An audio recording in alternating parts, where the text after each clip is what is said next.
The race was far underway at Seaside Hill. Rubber burned against the asphalt as the racers went neck and neck for first place. Despite their unfortunate situation, the Wisp were willing to help the heroes play along with this little race. Their powers were quite useful. Gemerol was one of the racers to use the Wisp to his advantage. By using a cyan Wisp, he was able to ricochet a laser off of several racers, slowing them down to make a path for Cream. New information acquired. Racing is quite fun. I'm glad you're enjoying yourself, Emerald, but remember to play nice. Your request will be considered. Meanwhile, Sonic and Metal were neck and neck at the front of the race. Sonic was still trying to rile up Metal just to get a response. Yo, Metal, how's the view back there? The robot still didn't reply. Instead, Metal Sonic responded by slowing down. Before Sonic could even question this, he could have sworn he heard a strange noise in the distance. Suddenly, the whole world became engulfed in a flash of light. As Sonic came to, he found he was now racing not on Seaside Hill, but on a metal structure in the ocean, surrounded by military-grade battleships. Wait, what? Metal Harbor? How'd I get here? Sonic was understandably confused how he went from Seaside Hill to a dockyard blown up years ago. Sonic then looked back. He was the only racer in sight. But despite the weird situation, he pressed on. The Speedstar drifted around the metallic corners, charged up the doop-de-loops, and ramped off of jet planes. Suddenly, out of nowhere, a familiar black and red streak raced by in his own car. Yo, Shadow, where is everyone else? Shadow didn't respond, and simply rammed his car into Sonic's. So, that's how we're playing it. Fine. The two hedgehogs raced neck and neck down the track. Shadow tried to sideswipe Sonic several times. However, he was surprisingly sloppy with his driving skills. Sonic was able to easily dodge them. Dang, Shadow. With driving skills like that, I can't imagine how Gun gave you a license. As if to respond, the Shadow suddenly raced forward, finally ramming Sonic off the road. As the car fell, Sonic expected to crash land into the ocean. But with a sudden thud, he found himself back in Seaside Hill? What the heck's going on? Brushing off the situation, Sonic took off back onto the track. He didn't exactly make top 3, but he did manage to finish the race. Sonic quickly jumped out of his vehicle and approached Shadow. Yo, what was that all about? What are you talking about, Sonic? You ambushed me on Metal Harbor. And how do we even get to Metal Harbor? What, you teleport us back in time or something? Sonic, what are you going on about?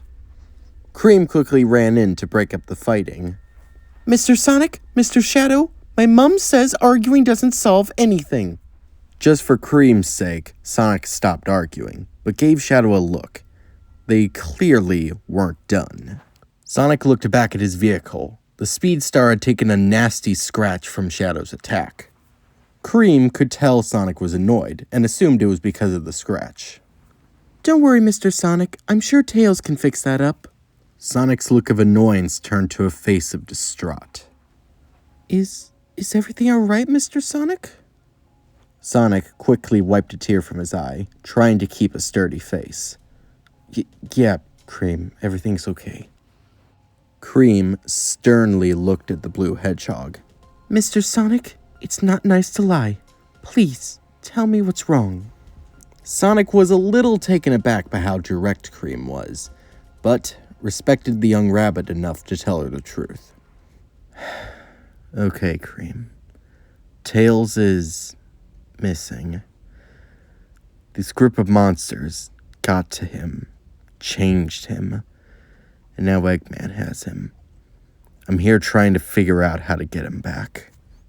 Cream was taken aback by this news, but confidently responded, Don't worry, Mr. Sonic. I'm sure we'll get Tails back.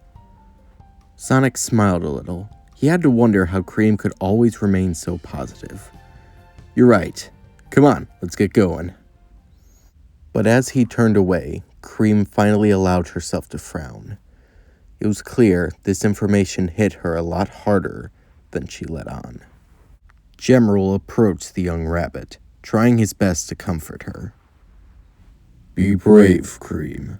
As you said, we will most certainly find Miles Prower." "Yeah, I know, Gemerald. I'm sure everything will be fine in the end.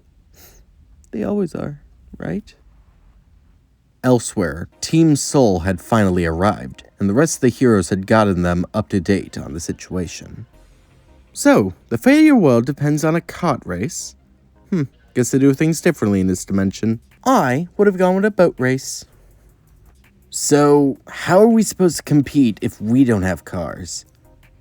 Dudonpaw caught wind of Silver's query. "I'm sure I can throw something together before the next race.